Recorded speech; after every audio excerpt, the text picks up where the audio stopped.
Bwana Yesu asifiwe. Na kusalimu kwa jina la Bwana Yesu.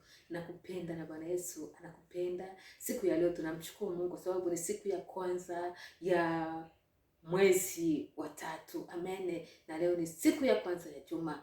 Tunamshukuru Mungu kwa sababu leo ni Sunday na Bwana ametulinda na awe amekulinda, naamini. Amen. Namshukuru kwa sababu leo tumepata mvua. Amen.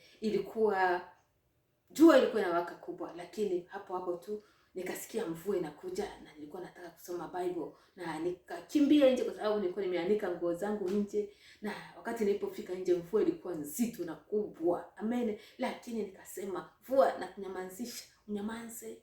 Amen. Mvua hapo ikakauka.